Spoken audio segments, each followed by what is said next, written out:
Mm-hmm. Joy,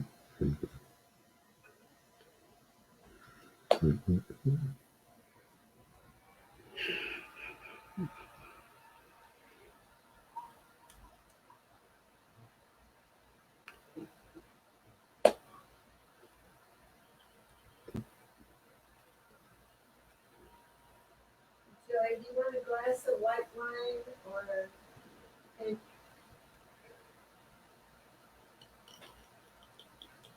Well, white's the only choice, but I don't think I'll have any tonight. Thank you.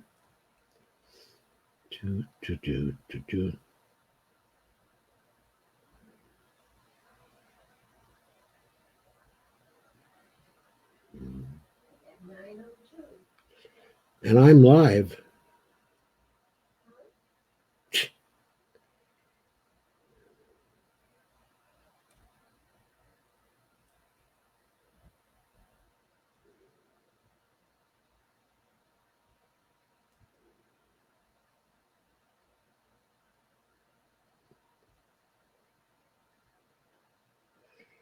Hello, everybody.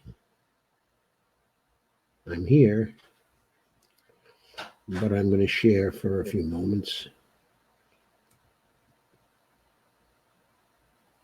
so everybody can see this. I've got a little bit of a sinus problem tonight, so I may be blowing my nose a lot through this, but I'll do my best to minimize that.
Okay, how is everybody? Watching a Zoom call with our revolution. Seems progressive is doing pretty well in primaries thus far. I guess depends on what you mean by pretty well. But yes, I think there's a reason for hope right now, Kay.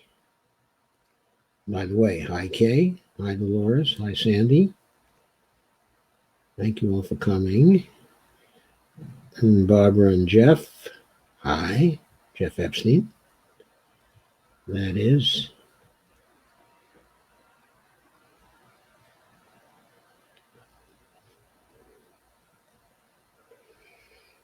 Okay, so let's get started.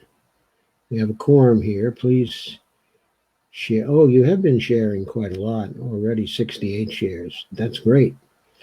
Keep on sharing.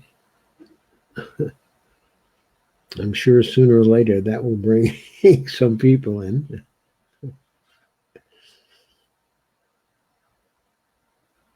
Okay, let's shift over now to Stephanie's book.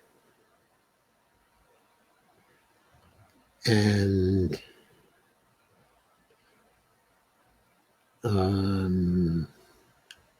I'll share the screen to bring the Kindle version in so you can see it.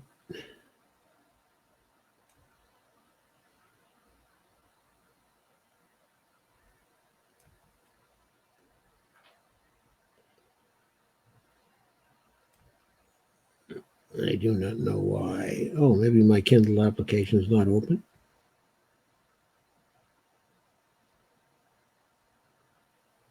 Huh.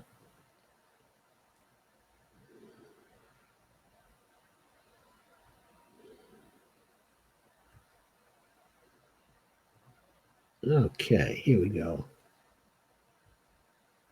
I'll share that. Why is it bringing in that? I don't want to bring in that.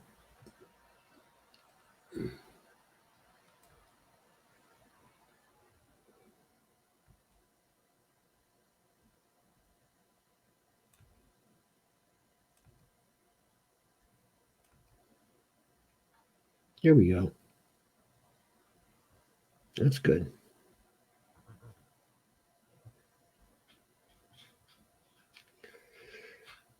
So, the title of chapter 2 is Think of Inflation, which comes from the idea of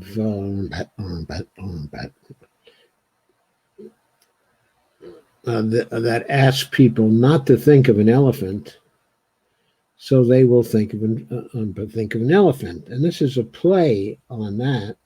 Stephanie doesn't want people to think of overspending, or she doesn't want them to think, of deficits, or debts as somehow being inherently bad. So she says, think of inflation instead. And then she gets into myth number 2. Deficits are evidence of overspending. And then the reality. For evidence of overspending, look to inflation.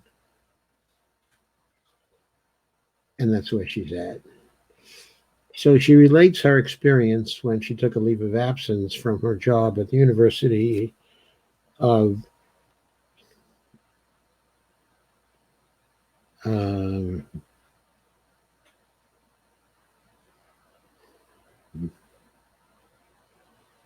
Missouri at Kansas City and moved to Washington, D.C., serve as the chief economist for the Democrats on the U.S. Senate Budget Committee. When she arrived, she was the chief economist for the Budget Committee because the Democrats were still in the majority for a few months. But then she had to settle for being the chief economist for the minority because the Republicans took over in the spring of 2015. So she mentions her experience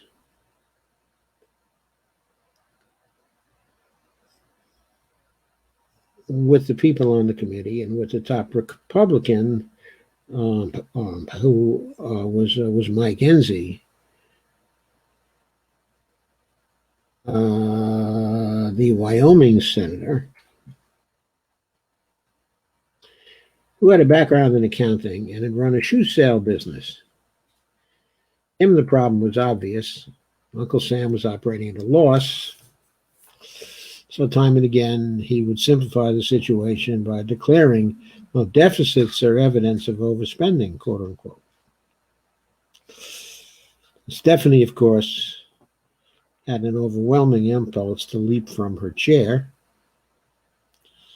But the chief economist in her, she says, was forced to sit quietly and hoped that one of the other 21 senators on the committee had a background in economics.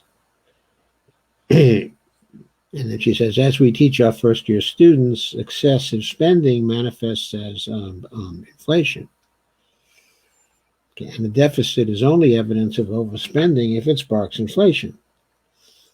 Since prices were not actually accelerating when she got to the committee, her thinking was that the deficit couldn't possibly be too big. And that, of course, was the thinking of all of our MMT compatriots as well. Anyway, she says the Republicans saw too much on the expenditure side of the ledger, a spending problem. Democrats saw too little on the income side, which they thought was a revenue problem. Everyone was convinced that the deficit was too big, except, of course, for her. The argument was about whether to cut spending to match the revenue or increase revenue to match spending. It was kitchen table budgeting. She asked the question, what were they missing? And answers. There were three big things. First, the currency monopolist, specifically the U.S. government and the monetary sovereign, doesn't face the same constraints as currency users.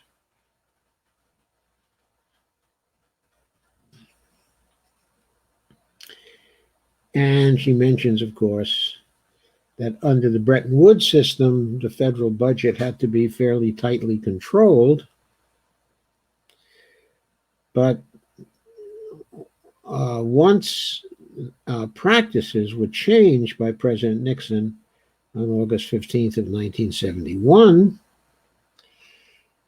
we had a great increase in our monetary sovereignty. Until then, under the Bretton Woods system, the federal budget had to be fairly tightly controlled in order to protect our gold resources, the U.S.'s gold resources, that is to say. But today, we have a purely fiat currency. That means the government no longer promises to convert dollars into gold, which means it can issue more dollars without having to worry that it could run out of gold that once backed up the dollar. With a fiat currency, Uncle Sam can't run out of money. Yet these senators were talking as if overspending could lead to bankruptcy. So that was her first thing that was wrong. And she points out they needed to update the lens, but specifically the monetary lens with which they looked at the world. And then second, the government's budget isn't supposed to balance. She says, our economy is. Now, the budget is just a tool that can be used to add or subtract the dollars from the rest of us. A fiscal deficit adds more dollars than it subtracts, while a fiscal surplus subtracts more dollars than it adds. And she points out that MMT provides the evidence that neither outcome is inherently good or bad. It's a balancing act. And the goal is to allow the government's project to move in ways that will deliver a broadly balanced economy for the people it is meant to serve. So that was the second thing that they had trouble understanding. And finally, the federal government has historically almost always kept its deficits too small. Yes, too small, she says. Evidence of a deficit that is too small is unemployment. Of course, MMT recognizes that deficits can also be too big, but Senator Enzi had it all wrong. A fiscal deficit isn't evidence of overspending. For evidence of overspending, we must think of inflation. So you can see that section is written very commonsensically. It doesn't have much in the way of jargon in it. It's something anybody can read and understand what she's saying. They might not agree with what she's saying, but they can understand what she's saying and why she is saying it.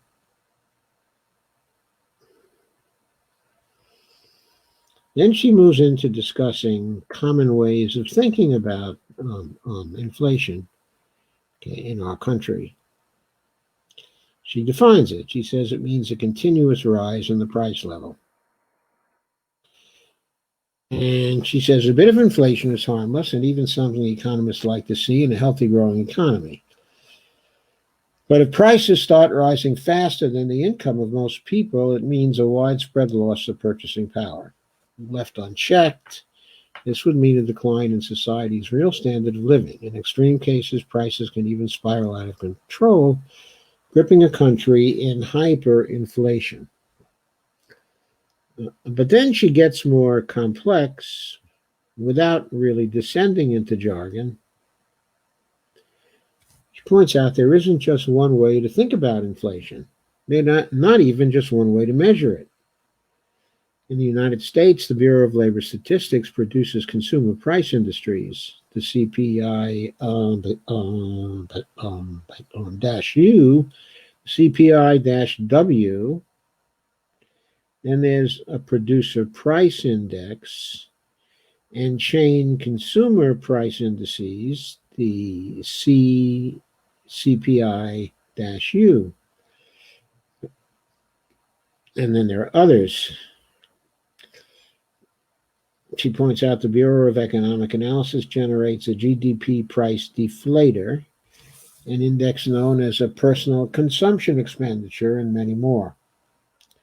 The Federal Reserve prefers a measure known as core PCE, and well, you get the picture. Lots of statisticians are employed to produce a wide range of estimates to help policymakers, investors, businesses, unions, and others get a sense of what's happening to price in our economy. And now she makes an important statement. She says we can only get a general sense of what's happening to prices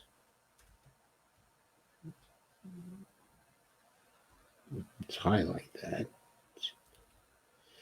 What's happening to prices, because it's literally impossible to track what's happening to the price at every item that's for sale in our economy. You might find yourself paying more for your morning coffee, for a gallon of gas, or your monthly cable, but that doesn't mean the overall price level is accelerating. Understand what's happening at the macro level, we have to rely on price indices like those above. Then she goes on to explain what the consumer price index actually means. Okay, I'm not going to read that, but suffice it to say again, there's a lot of plain speaking involved in that. She talks of a market basket, but the market basket is defined, so that's not a problem. She continues to write very simply but for people. Then she makes the point, in the real world, some categories of goods and services have gotten more expensive. Housing, education, and healthcare, while others have become cheaper over time, like, for example, computers and networking and things like that. What matters is how the overall price of the basket changes from month to month and from year to year, and whether average earnings are rising fast enough to keep up with rising prices. And then she points out people worry about inflation because it can eat away at their real income, at their real standard of living, she says. You might have no trouble affording the typical basket of goods today, but if the price of that fixed basket starts rising, you may discover you can no longer afford to buy it. If the price of the basket keeps going up by 5% while your annual earnings rise by just 2%, then in real terms, you'll be 3% worse off each year. That means a real loss in terms of the actual amount of stuff, real goods and services you can afford to buy. And she asks a critical question. So what causes prices to rise, and what can we do to prevent inflation from eroding our standard of living over time?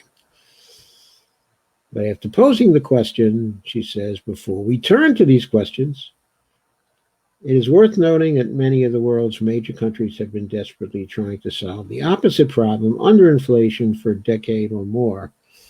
And she talks about Japan and the problems that it has had in bringing inflation up to a steady 2%.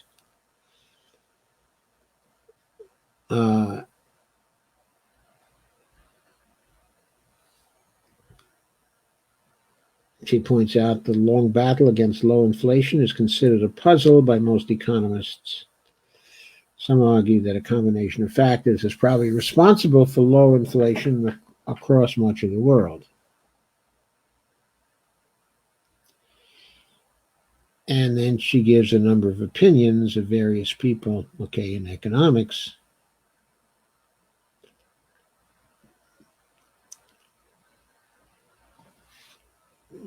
She talks about the role of psychology and the view that the Federal Reserve has not done enough to create a psychology of inflation, but has managed over the years to create a psychology of deflation. So people continue to expect inflation is going to remain low. So that group of people just wants to say, all we've got to do is get people believing that we're going to have more inflation. But after years and years of experience with only a moderate amount of inflation, it's hard to get people to believe that. But some of the banks want to, some of the monetary authorities want to, because if the central banks can convince people that inflation will move higher, people will begin spending more money today. That is, why wait to buy something if prices are heading up? And the added demand will actually move prices higher. The circular nature, of economics. Going through our minds, producing self-fulfilling prophecies. Why wait to buy something if prices are heading up? And the added demand will actually move prices higher. Still others see inequality and wage stagnation as key drivers of slow growth and de minimis pressure on wages and prices.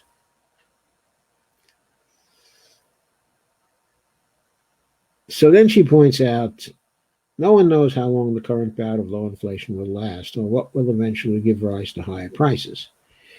Economists typically distinguish between cost push and demand pull drivers of inflationary pressures. So there's some jargon for you. But then she moves immediately to explain it.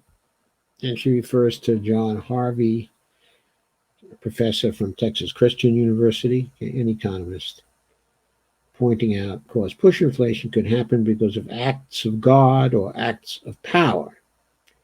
Then she gives examples.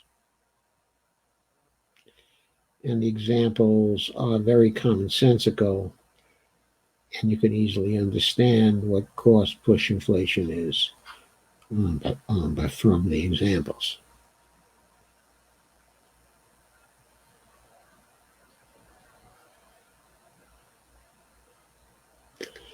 She points out that cost push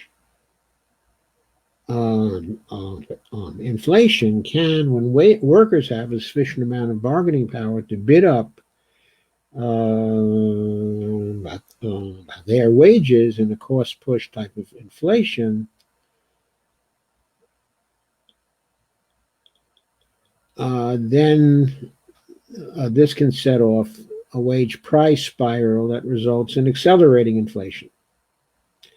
Companies with a sufficient amount of market power can raise prices unilaterally in a quest for greater and greater profits.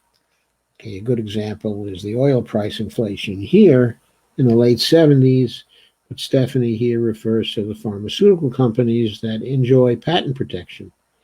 Points out they can raise the price of prescription drugs, adding to overall healthcare costs, which then feed into inflation. She says demand pull inflation occurs when businesses raise prices due to changes in buying habits. Most often, she points out, happens when people are spending faster than the economy can churn out goods and services. She says, think of it in this way. Every economy has its own internal speed limit.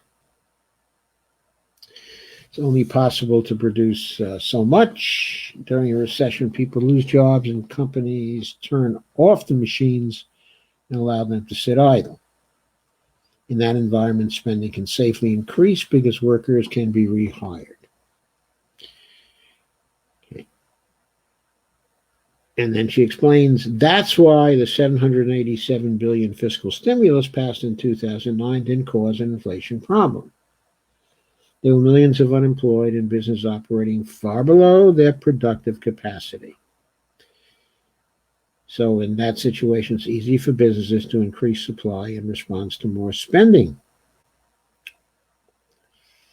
But as an economy moves closer to its full employment limit, real resources become increasingly scarce. Rising demand can begin to put pressure on prices, and bottlenecks can develop in industries that are experiencing the greatest strain on capacity. Inflation can heat up once the economy hits this full employment wall. Any additional spending, not just government spending, will be inflationary.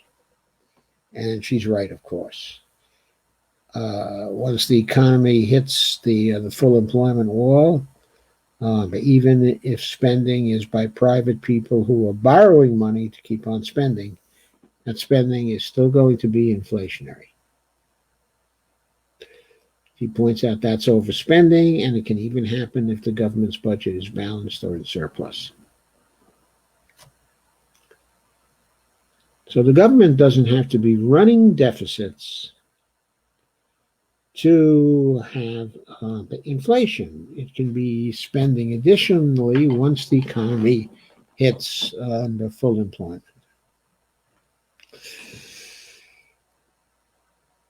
So that's her simple explanations of cost push inflation and demand pull inflation. It's brief, it's short, it's commonsensical. Then she starts to review what others think. She brings in the economic doctrine of Milton Friedman, specifically the monetarism doctrine, points out that it dominated economic thinking in the 1970s, and versions of the monetarist canon still permeate debates today.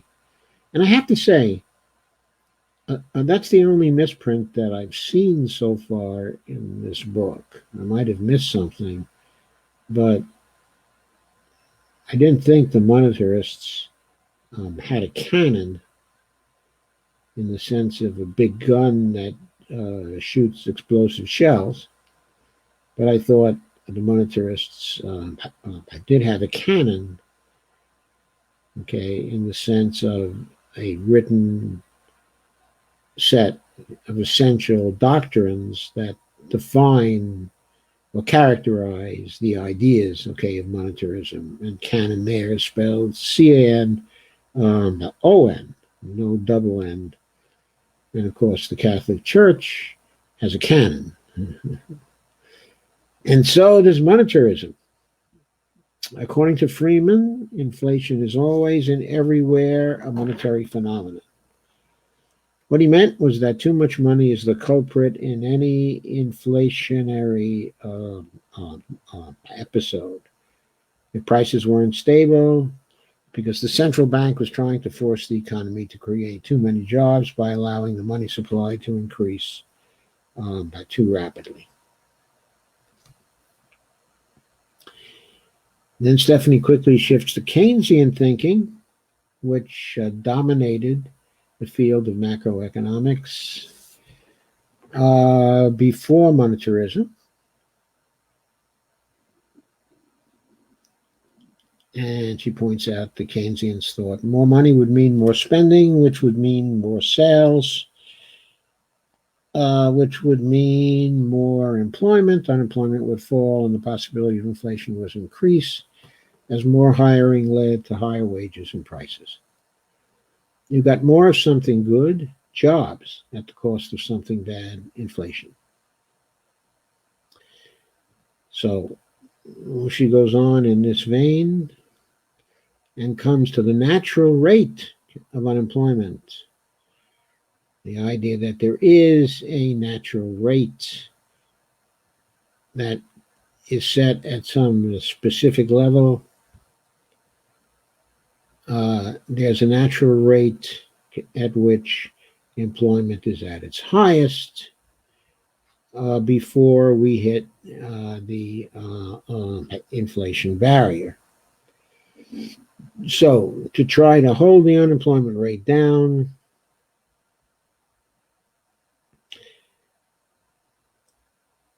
okay, the Keynesians were saying trying to hold the unemployment rate down would simply condemn you to a world of accelerating inflation. Oh, I'm sorry. According to Friedman, the Keynesians were offering, okay, a devil's bargain. Trying to hold the unemployment rate down would simply condemn you to a world of accelerating inflation.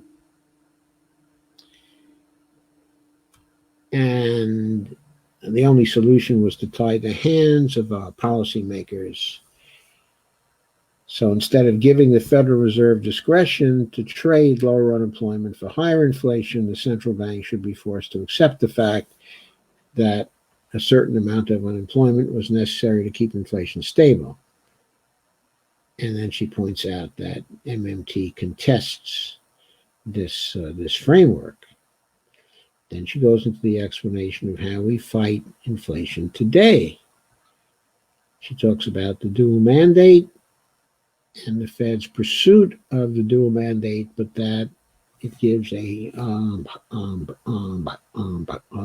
higher prioritization to hitting its 2% inflation target than it does to finding the maximum employment level before we reach the inflation barrier. So to keep from overshooting the unemployment rate, the Fed aims to keep just the right amount of unemployment in the system, much like what Friedman prescribed it ought to do a half century ago. Stephanie points out the Federal Reserve can't spend money directly into the economy. It can't tax money out of the economy either. Those powers are reserved for the fiscal authorities, for Congress. So how is the Fed supposed to deliver on its dual mandate? Well, it used to be that people felt that the Fed in the late 70s and early 80s, there were claims that the Fed could directly control the growth of the money supply and thereby control inflation. However, today, virtually all central banks have adopted a different approach, targeting a key interest rate that is supposed to help them indirectly manage inflationary pressures.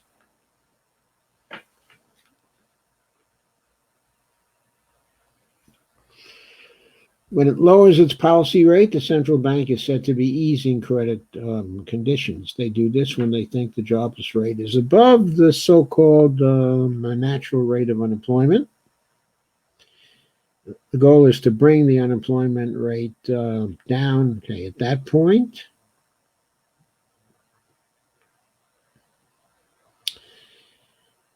but after that strategy succeeds for some time, with fewer people out of work, the labor market is set to tighten, causing wages to rise, and with them the risk of wage price inflation.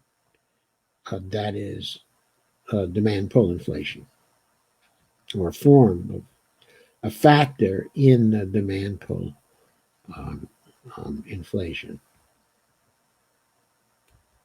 There we go. And there's the rub, says Stephanie. The Fed subscribes to the idea that if it induces too much spending, the labor market will get too hot. Unemployment will go below its natural rate, causing inflation to accelerate.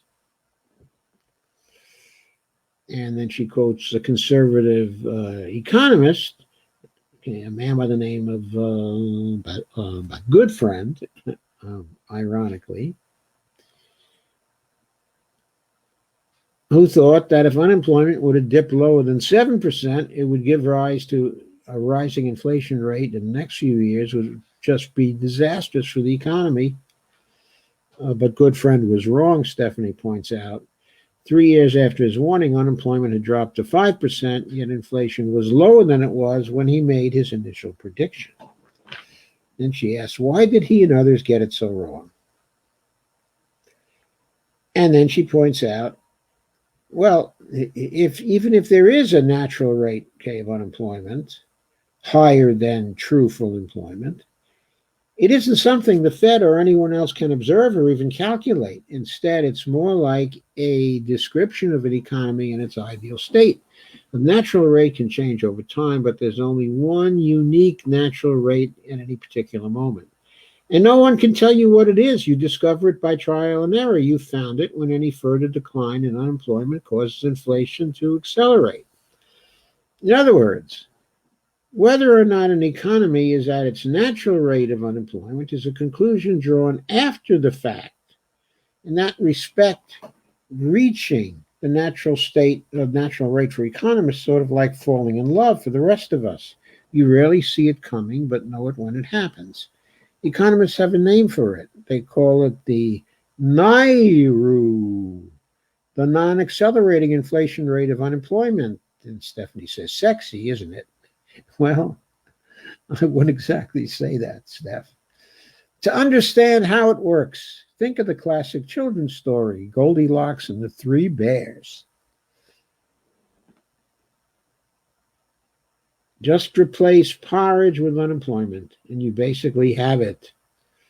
Whenever the unemployment rate is too cold, the Fed lowers the interest rate, hoping to warm things up by inducing more borrowing and spending. When it gets too hot, the Fed raises the interest rate, hoping to cool things off by discouraging further borrowing and spending. Hence, the solution is to keep adjusting monetary policy back and forth, that the unemployment rate stays just right. But there's a wrinkle here. The Fed doesn't like to wait until inflation becomes a problem before acting. Instead, it prefers to fight the inflation monster preemptively before it rears its ugly head.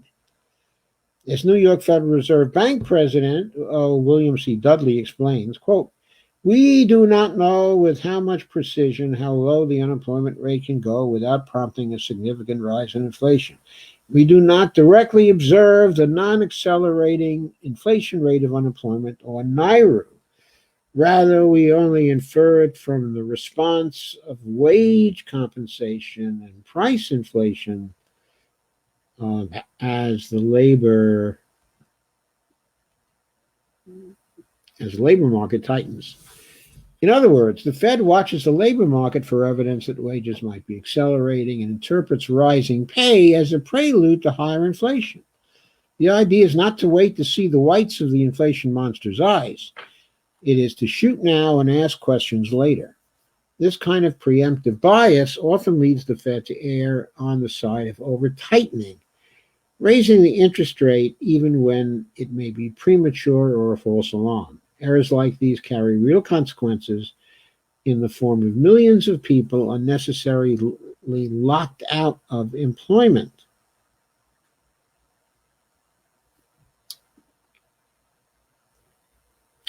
Then she goes on talking about how the dual mandate framework views that there's a delicate balance between much, but too little, and that the Federal Reserve has the ability to move the economy to its sweet spot where just the right number of people are kept on the unemployment rolls, wanting to work but trapped in unemployment for the sake of keeping prices in check.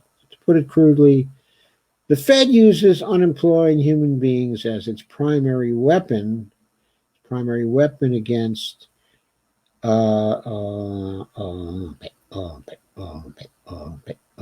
inflation, or as some other MMTers have put it, the Fed uses the unemployed as a buffer stock against inflation.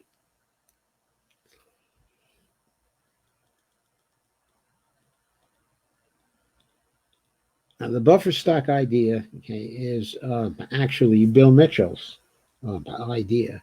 Stephanie did not introduce it here because then she would have to explain what a buffer stock is, and that might present some problems for people, and also it seems a little bit harsh, and inhuman to refer to the unemployed as a buffer stock, as if the people involved are a buffer stock of wheat or a buffer stock of capital, or so she didn't do that. In theory, this is all pretty easy to do. In practice, well, that's another matter. She points out, in theory, the Fed can use a mathematical model to do this for it. Or it thinks it can, anyway. There we go. Over the next 3 years, after it actually decided it was going to try to prematurely cool inflation because it thought the unemployment rate was getting too low, over the next 3 years, first, it raised its rate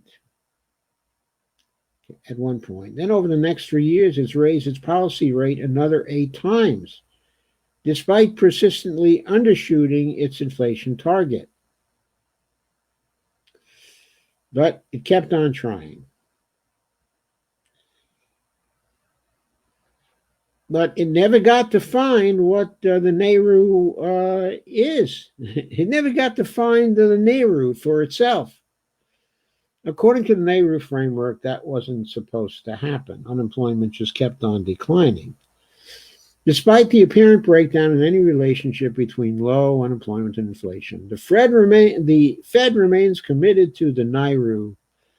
Indeed, Federal Reserve Chairman Jerome Powell testified in July 2019 at a hearing before the House Committee on Financial Services.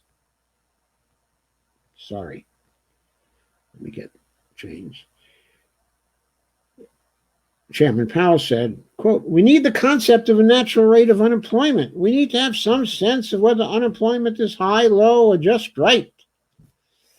Regardless of whether Chairman Powell is right or wrong, says Stephanie, it is indisputable the Fed's recent estimates of the Nehru, the level of unemployment that can be achieved without causing inflation to accelerate, have been consistently wrong.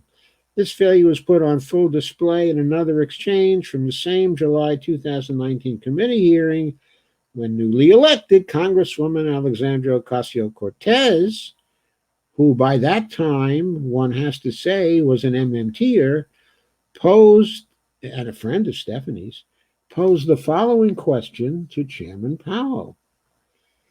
AOC said, the unemployment rate has fallen 3 full points since 2014, but inflation is no higher today than it was 5 years ago.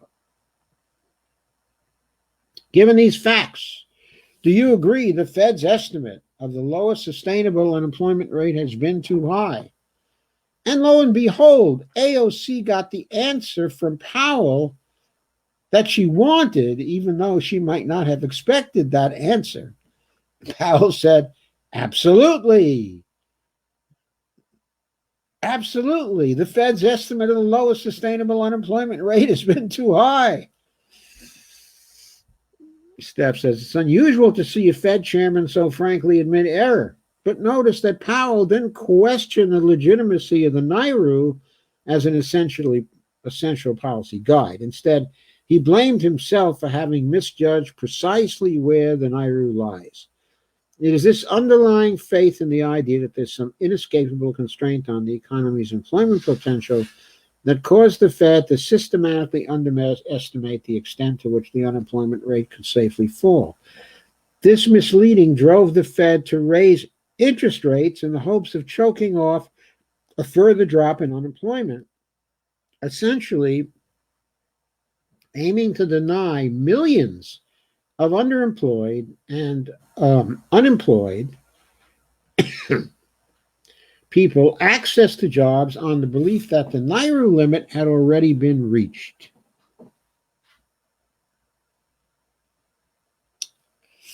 And Stephanie goes in to explain the difference between the U3 unemployment and U6, a difference that we talked about here quite frequently.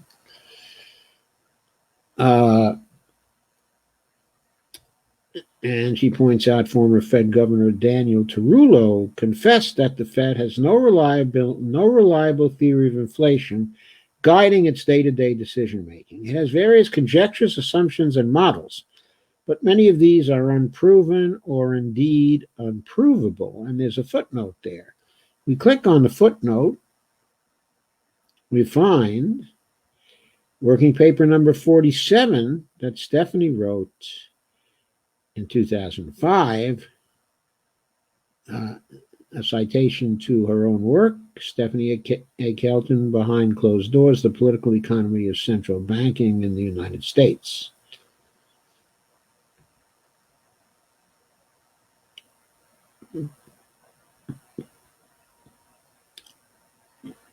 She goes on to say, it's all something of a guessing game where people's lives are on the line.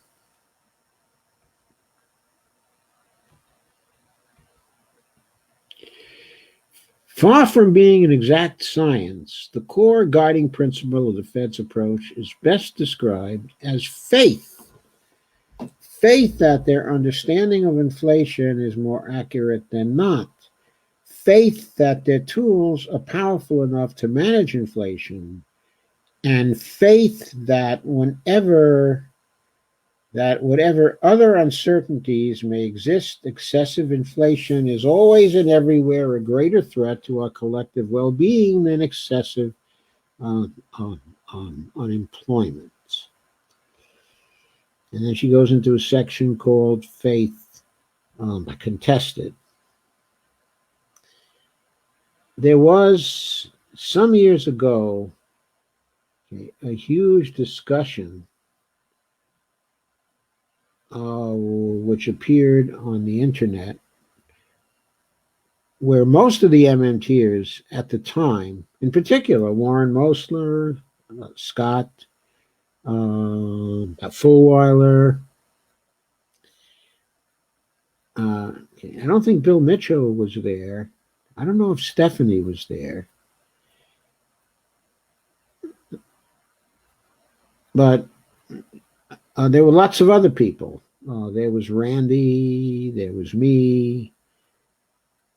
There were all kinds of people supportive, of MMT, who entered a very large comment a thread.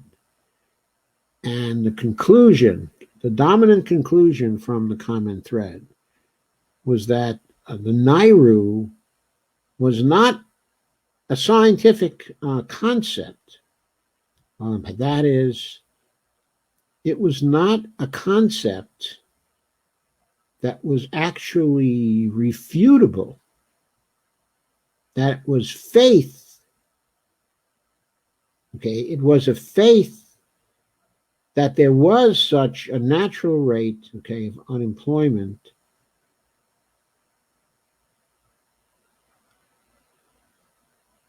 that was different from a zero unemployment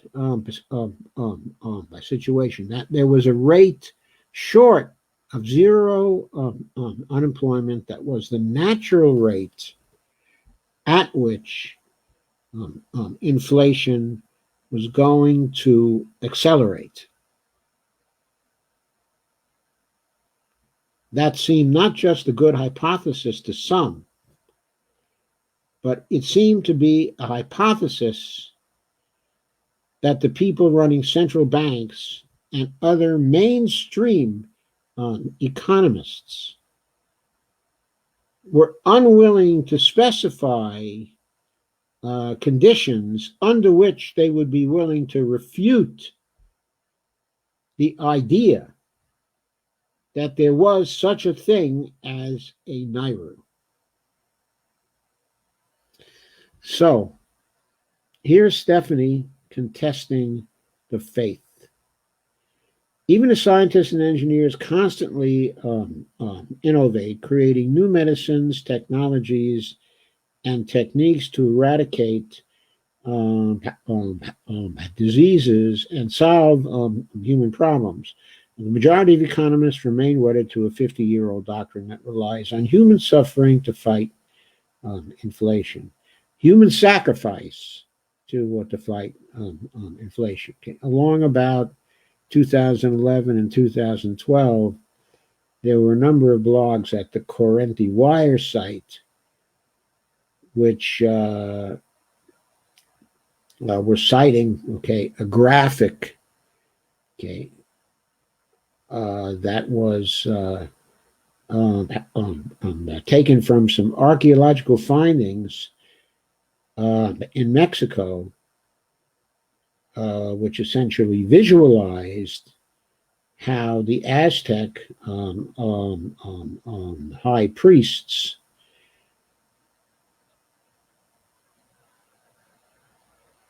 would try to appease their gods through human sacrifice. And so the idea was that the Nairu believers were performing human sacrifice in service of a concept which, even though it sounded scientific, was not a concept, was not a hypothesis that they were willing to submit to empirical testing, because every time their policies failed, okay, and unemployment kept on going down in spite of the policy steps they took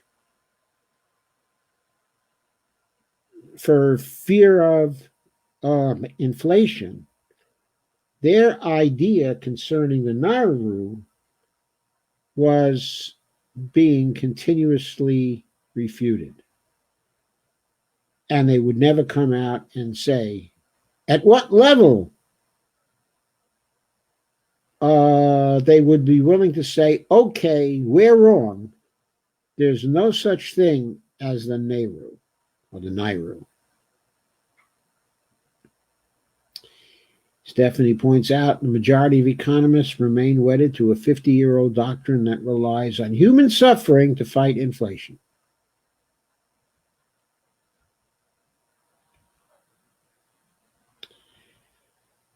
In recent years, a few senior insiders have voiced concern about the Fed's framework and indicated an openness to rethinking their approach. But most mainstream economists remain wedded to the idea that there is some lower boundary below which unemployment cannot safely be permitted to decline.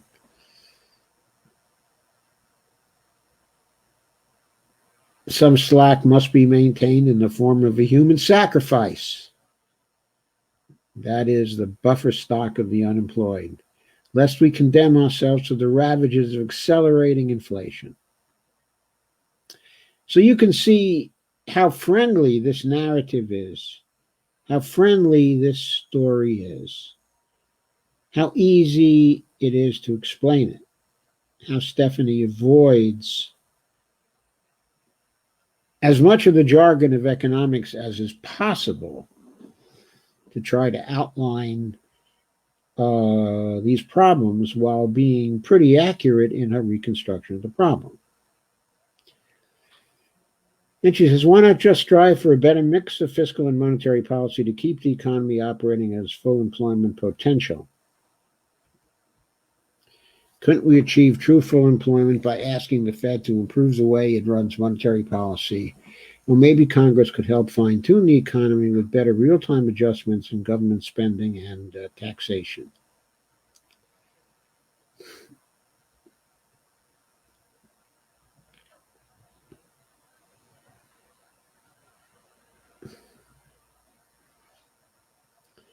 Stephanie goes on with on her narrative and the points where she thinks that they're wrong. I think her argument here, is very convincing. If only they had gotten the right education or the right skills or had the right amount, of motivation and personal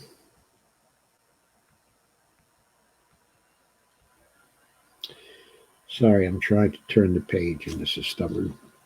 Personal discipline, they could find jobs. Steph says it's a convenient argument for those who are content to leave millions behind, but it's not reality. In reality, no matter how smart or hardworking the population may be, the Fed sees too much risk in allowing everyone who wants to work to do so.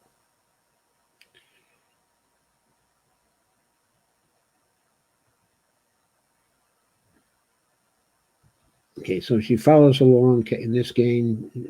She points out that as well as receiving criticisms from people on the left, the people on the right too complain that the Fed has unnecessarily stomped on the brake pedal. Stephen Moore, the Goldie, who is in the Trump administration, shares this view that the Fed is stomping on the brake pedal, and so unemployment has not gone even lower than it once did under Donald Trump.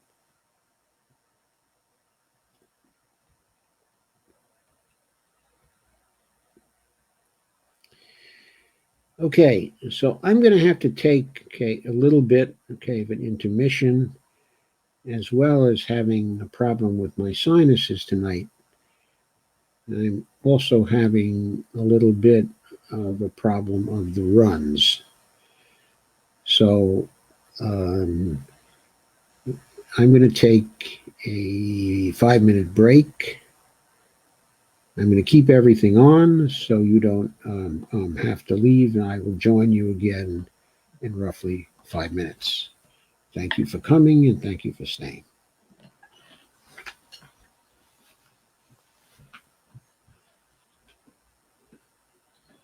Well, it was pretty good. I got through all of it. Unfortunately,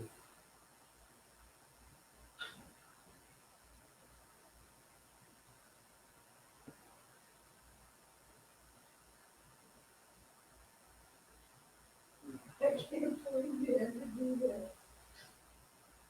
how was it so far? Sounds really good. You? Yeah.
my talking to you?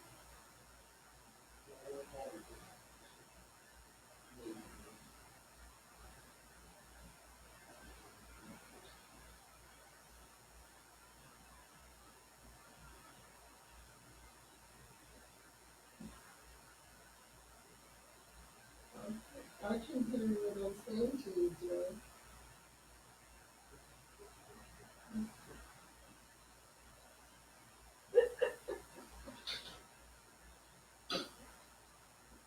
Well, they're not gonna let you forget this.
Okay, I have returned. Yeah, Monty's busting a gut there. uh, so, I'm gonna turn the air conditioning on, Joe. oh, Monty's going to turn the air conditioning on for us. Okay, don't let it stay on for too long. So,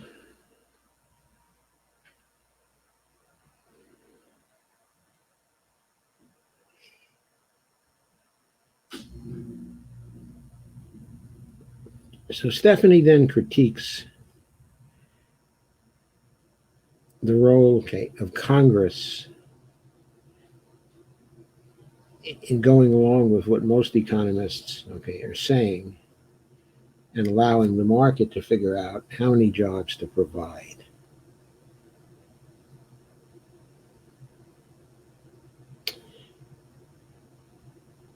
The Congress sees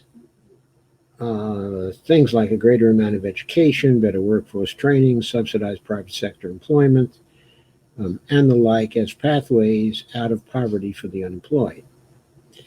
Then she points out MMT sees these proposals as half measures that do little to address the problem of chronic underemployment, okay, and unemployment. When there is a chronic lack of jobs, the best these solutions can offer is a sort of shuffling around of joblessness, so taking turns experiencing bouts of unemployment. And then she quotes Nobel Prize winning economist William Vickery, who said when the number of jobs is insufficient, quote, by attempts to push the unemployed into jobs is simply a game of musical chairs in which local agencies instruct their clients in the art of rapid sitting, unquote. But Stephanie says the truth is we've placed far too much responsibility on central banks, not just in the U.S., okay, but around the world. They cannot alter taxes or spend money directly into the economy. So the best they can do to promote employment is try to establish financial conditions that will give rise to more borrowing and more spending. Lower interest rates might work to induce enough new borrowing to substantially lower unemployment, but they might not. As Keynes famously observed, quote, "You can't push on a string," unquote. He viewed interest rates as a string using which you could not push on unemployment.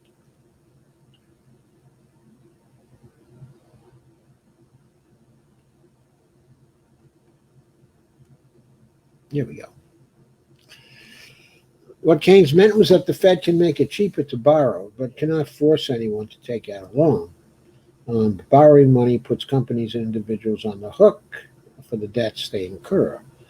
Loans must be repaid at a future income, and there are good reasons why the private sector might be reluctant to increase its indebtedness at various stages of the business cycle. Remember, households and businesses are currency users, not currency issuers. They need to worry about how they're going to make their payments. And by the way, there's an illustration of this actually right now, because in the PPP program, the government has been trying to get small businesses to participate in the PPP program by making the terms more attractive. But in the end, the PPP program is only guaranteeing the salaries of the workers in the small business. The rest of the expenses in the small businesses are not guaranteed. If the owners of the small businesses have to borrow money to make their other business expenses, they have to worry about how they're going to make their payments. And if they can't see their way clear to making those payments, they're not going to borrow money. So the salaries of the employees, or the wages, of the employees, can be covered by the federal government. That was a big problem with the PPP loan program. It was a form of pushing on a string also.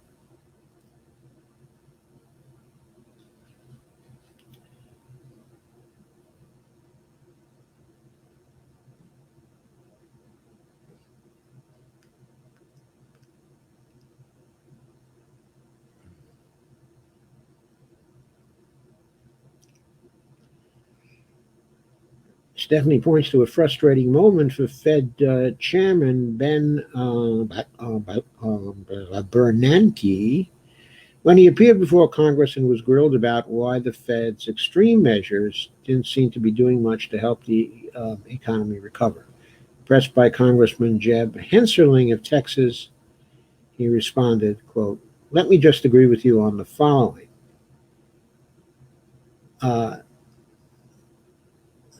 That monetary policy is not a panacea.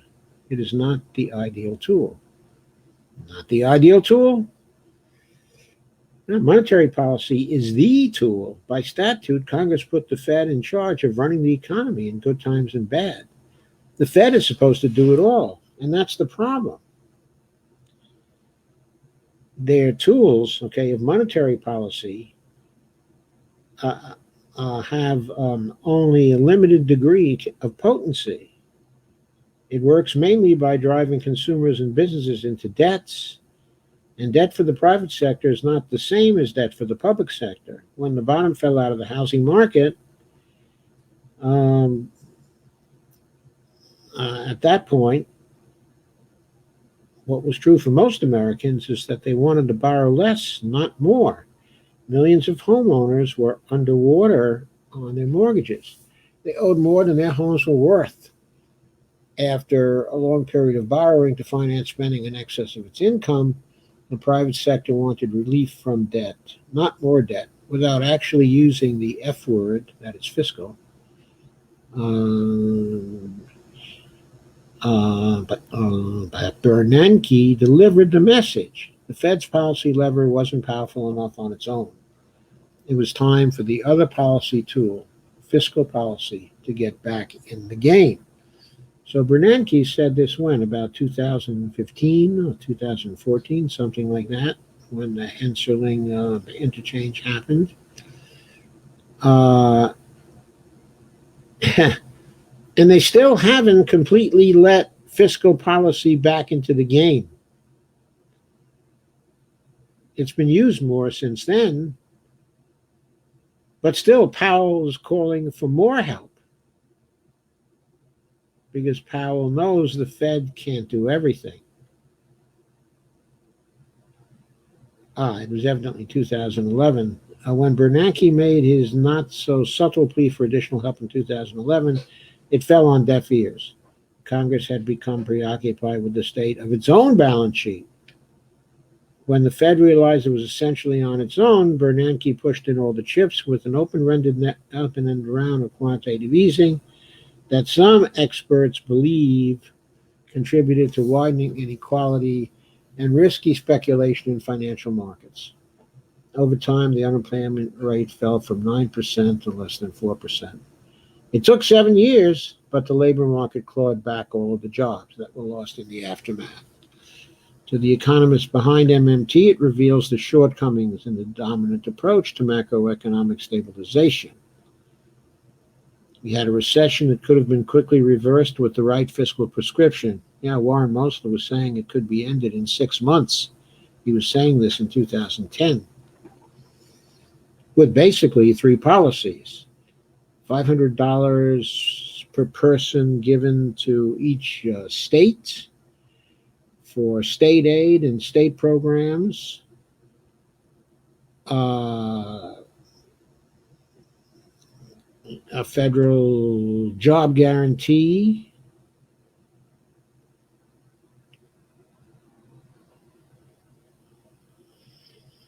And what was the third measure? I'll think of it, in a minute. But, oh yes, it was a payroll tax holiday. This was a full payroll tax holiday, both for employees, and employers, with the federal government seeing to it that payments were made into the trust fund, so the trust fund would not be drawn upon. As you know, there's no such thing, but anyway, the federal government was going to pay for the payroll tax holiday.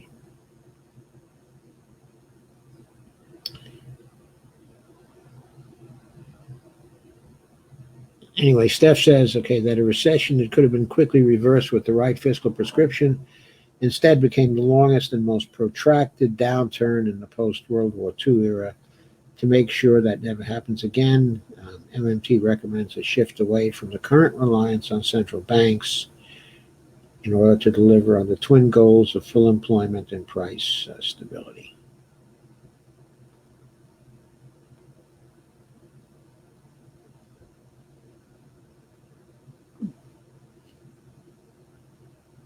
So, next we move to the MMT approach, inflation and unemployment, the MMT approach.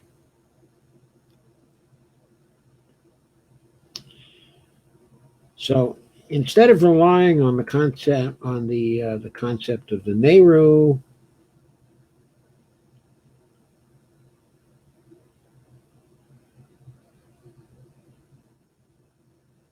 try to figure out when the economy is approaching its limit in a productivity sense, MMT urges us to think about slack more broadly. Currently, policymakers look at the official unemployment rate, a measurement known as U3, and then try to divine how close that number is to the invisible Naira rate.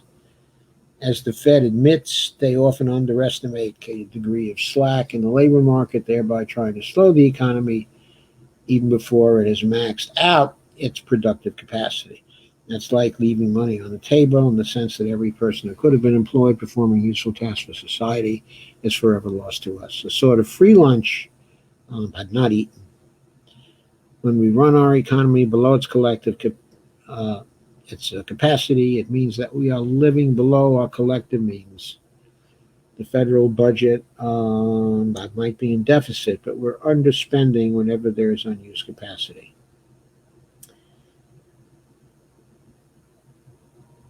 When we tolerate mass unemployment, we're sacrificing whatever might have been produced if we had harnessed the time and energy of those who wanted to work but were denied access to jobs. Then she moves to a discussion, of Abba Lerner and his ideas about aggregate spending, adding aggregate spending when it's needed, and taking it away when we get to inflation. He labeled his approach functional finance because he wanted Congress to make decisions based on the way its policies would work or function in the real economy rather than worrying about how they would impact the budget. The goal was to produce a balanced economy, one in which jobs were sufficiently plentiful and inflation was low. Achieving those goals might require fiscal deficits, a balanced budget, or a fiscal surplus. Any one of those outcomes was deemed acceptable as long as the overall economy remained in balance. Functional finance turned conventional wisdom on its head. Instead of trying to force the economy to generate enough taxes to match federal spending, Lerner urged policymakers to think in reverse.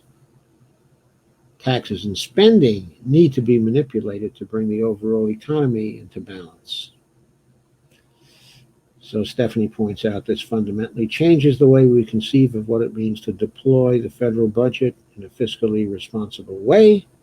Instead of blaming Congress for failing to bring spending in line with taxes, we should accept any budget outcome that is going to deliver broadly balanced conditions in our economy. Thus, we want to redefine, a balanced budget, not to mean something where government spending and taxes, where those two things balance, but where full employment and price stability are balancing. Full employment with very little or no inflation.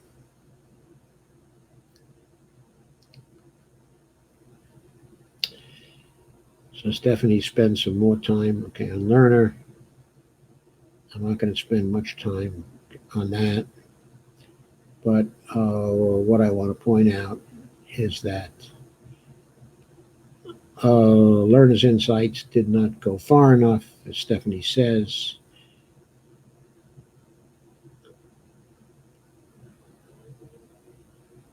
That we agree, the MMTers agree, that we should rely on adjustments in taxes and spending rather than interest rates to balance our economy.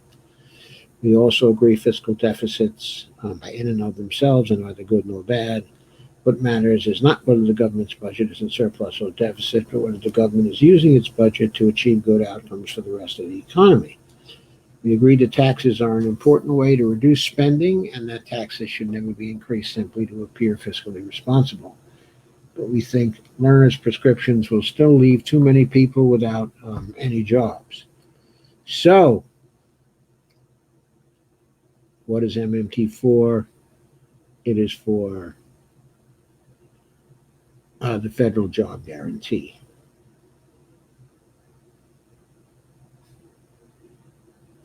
Which creates a non-discretionary automatic stabilizer that actually promotes both full employment and price stability. And Stephanie explains that the job guarantee has its origins in the tradition of Franklin Delano Roosevelt, who wanted the government to guarantee employment as an economic right of all people. Points out it was an integral part of the civil rights movement led by Dr. Martin Luther King and his wife, Coretta Scott King, and the Reverend A. Philip Randolph. The influential economist Hyman Minsky advocated such a program as a key pillar in his anti-poverty work. It's important to note the job guarantee doesn't require policymakers to divine the amount of slack in the labor market using something like a NIRU.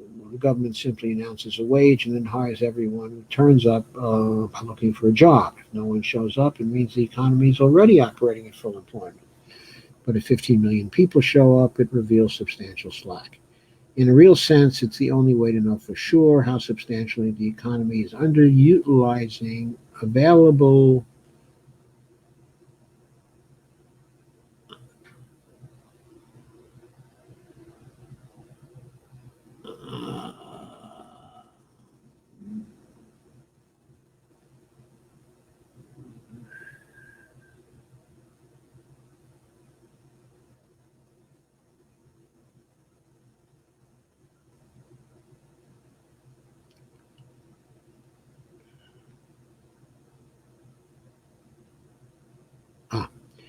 we agree that taxes.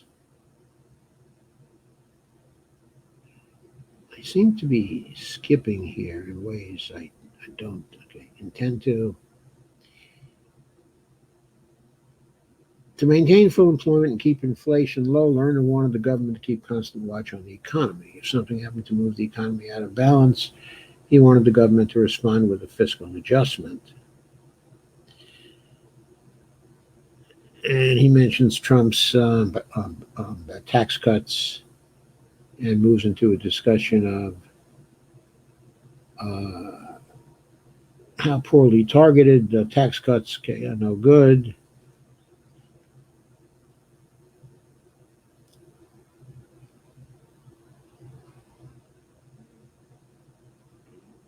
To ensure that government spending provided the maximum boost to the economy, Lerner was adamant that any increase in spending take place without an accompanying tax increase to pay for it.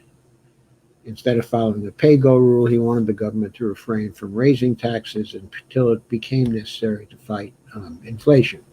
Inflation began to creep up, and he believed Congress could respond by raising taxes or cutting back its own expenditures.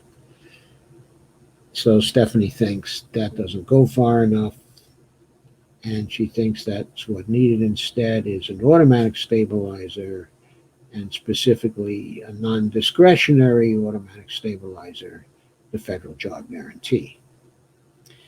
She asked us to think of a poorly maintained of a roadway that is poorly maintained. You get a smooth ride until you encounter a pothole or bump in the road. You can try to steer clear of hazards, but at some point, you're destined to hit one. At this point, you could be in for a rough ride. But if the shock absorbers are weak, you better hang on. MMT enhances Lerner's steering wheel with a powerful new shock absorber in the form of a federal job guarantee. Here's how it would work. Stephanie describes how the federal job guarantee works here.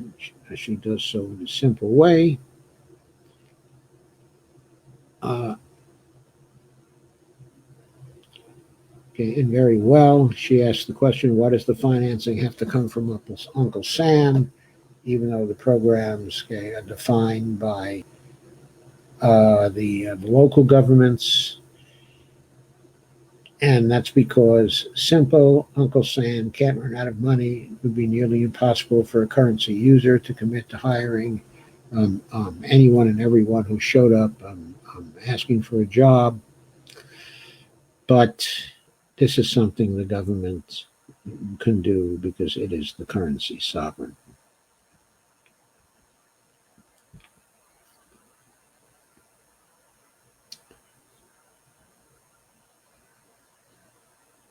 And she mentions Warren Mosler again, his getting his kids to do chores.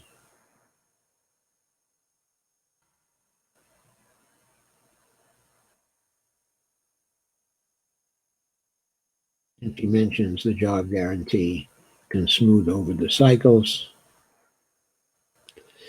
She says if the economy were to crash the way it did in 2008, the federal job guarantee would catch hundreds of thousands of people instead of allowing them to fall into unemployment.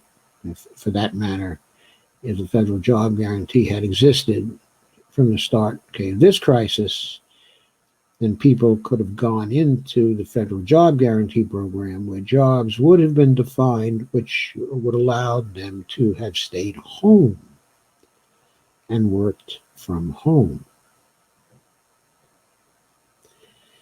Since the federal government is committed to providing the funding for these new jobs, the downturn is cushioned by an expansion of the fiscal deficit. It happens automatically without any need to wait for Congress, to deliberate and haggle over whether to rescue the economy with fiscal stimulus. Because the program supports incomes, the economy stabilizes more quickly than it would in the absence of the job guarantee.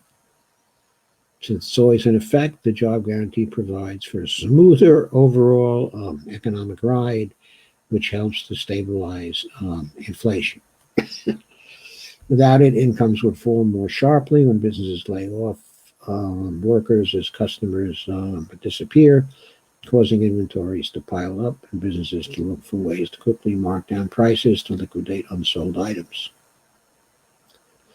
When the recovery eventually arrives, then companies can raise prices to reestablish their customary profit margins. The more the economy swings around, more prices may move in response. The job guarantee also helps stabilize inflation by anchoring a key price in the economy, the price paid to workers in the job guarantee program. Then she talks about the $15 an hour wage floor in the job guarantee program, compares it to $7.25 an hour and the minimum wage, of zero, because that's the minimum wage available to the unemployed. It's zero.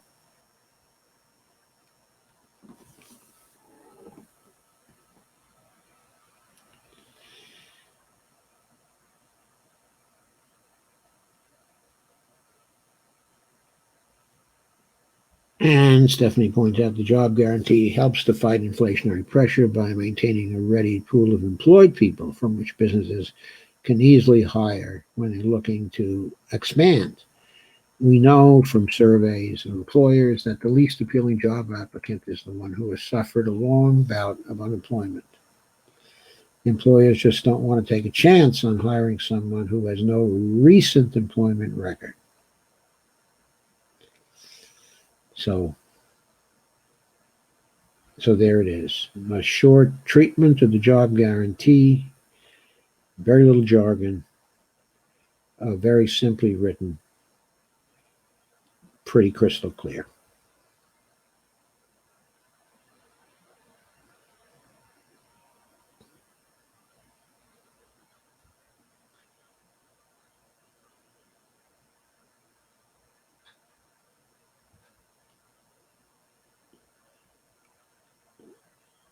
Okay, I think I've done enough of this chapter. I hope to do 2 chapters today. Of course, that has turned out to be impossible. One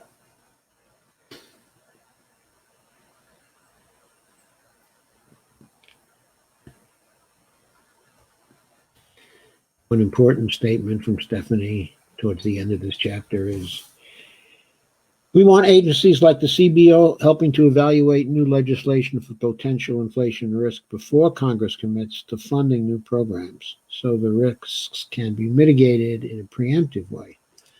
At its core, MMT is about replacing an artificial revenue constraint with a real inflation constraint.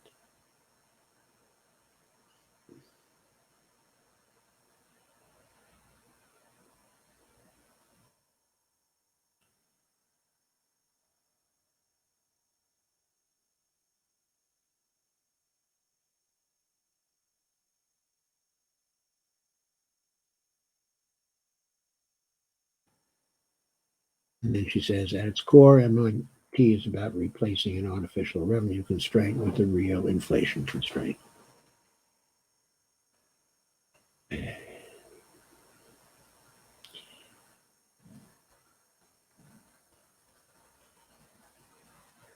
So that pretty much does the chapter. Final paragraph. MNT is about harnessing the power of the public purse to build an economy that lives up to its full potential while maintaining appropriate checks on that power. No one would think of Spider-Man as a superhero if he refused to use his powers to protect and serve. With great power comes great responsibility. The power of the purse belongs to all of us. It is wielded by democratically elected members of Congress, but we should think of it as a power that exists to serve us all. Overspending is an abuse of power, but so is refusing to act when more can be done to elevate the human condition without risking inflation.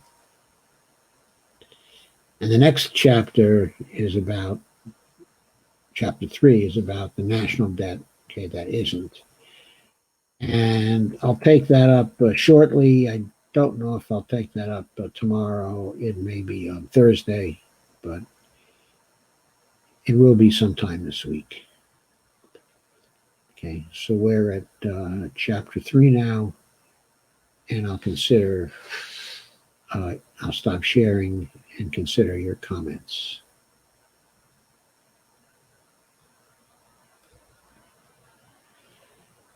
Okay.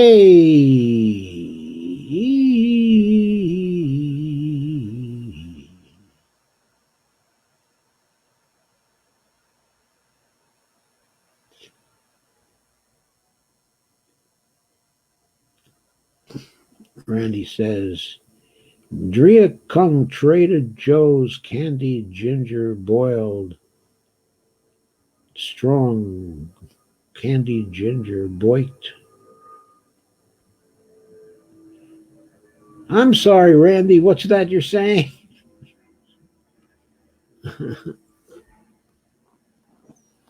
I was drinking Trader Joe's ginger curcumin tea a little while ago.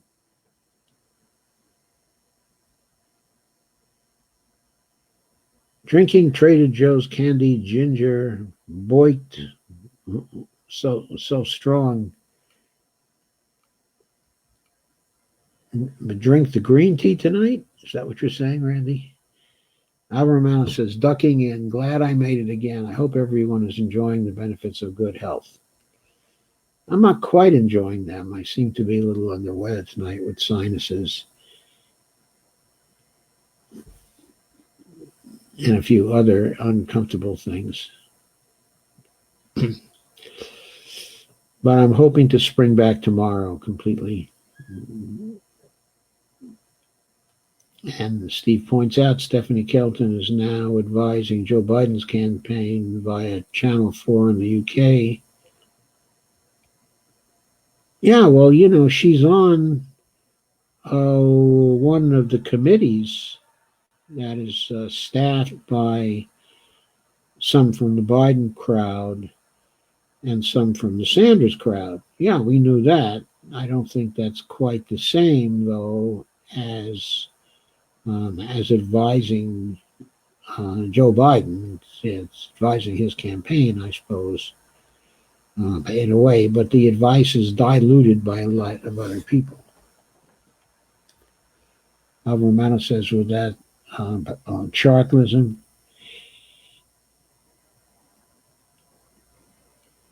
MMT is a form of chartalism. It is. It's in that particular tradition. And Mustafa Hajamor says, hi, everyone. Arul says, shoot now, ask questions later. Sounds like the mantra of the current police. Kay says, this morning the market went down again, but by closing time it was up a little bit. Fed must have been pumping out that money into Wall Street as quickly as possible, SMH. Sounds about right. Sandy says, shared.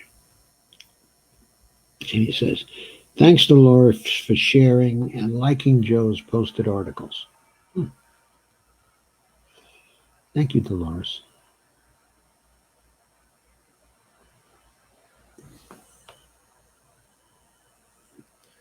Arnold says, I love how you're able to read between the lines and extract that about Stephanie Kelton's writing, Dr. Joe. Lana says, oh, gee, sorry you're not feeling well. Lana says, Bonnie should come and talk to us. Alva says, I'm hearing the final Jeopardy jingle. That would be awesome. Russ says, I hope Joe's feeling better soon. I'm feeling pretty good in general. I wouldn't say that I'm that much under the weather.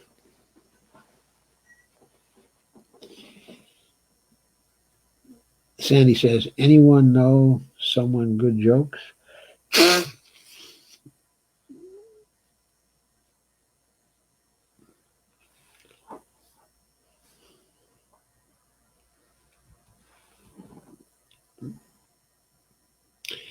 Arnold says, Nurse Bonnie has the cure for sure. Lana says, who's on first? Kay says, I'm really worried about a friend of mine I haven't been able to get in touch with for over a week now.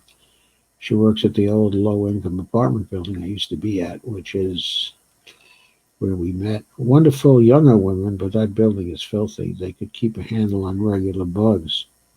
They couldn't keep a handle on regular bugs, let alone this virus. Very worried. Sandy says, Pepto. Yeah, I was thinking Pepto too, but I was thinking I don't really want to take Pepto if I can avoid it, because what happens there is, you know how Pepto tightens you up? And then for days, okay, you have to wait for something to happen. Then when it finally happens, you still may not be rid of it. It doesn't, necessarily get rid of what ails you. So I'm just trying to ride it out without actually taking Pepto. But I've got Pepto. I've got it. April says, Nasacor helps my sinus issues greatly. I take a mild thing for sinus. I don't like to take anything too powerful. The minor thing has been working pretty well since I started the program. Marvel says, I never gave her my new address here, nor did I get hers. Big mistake. Sandy Degg. Try truepeople.com if you have her name and age range. All I know is her first name. It might be called True People Search. Sorry, my memory is trash lately. Oh, that's unfortunate. Yes, it is. Sandy says, Trump is hitting Joe Biden hard in his New Jersey campaign. He's using his record, just like Joe said he would. Just like Bernie should have done. Maybe there would be something I could find to do. I miss working, but I'm physically unable to do most jobs of today.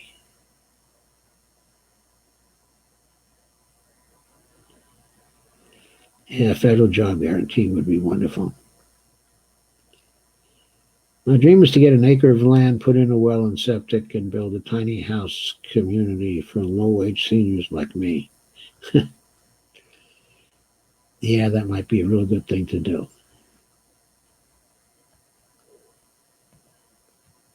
Okay, folks, I think I'm through your comments.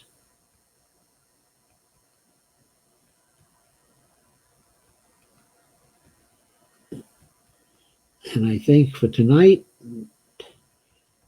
that is about all. I think I'm going to say goodnight.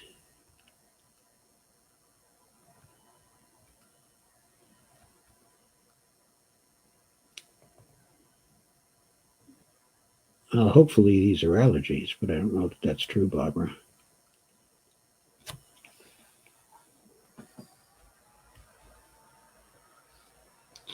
Kay says she wants to add a community garden and a greenhouse and a place to sell. MMT neochartalism, it could be called that. And Russell says, I need to turn in, start a new week tomorrow. Okay, good night, Russell, and good night all. I am ending. Thank you very much for coming.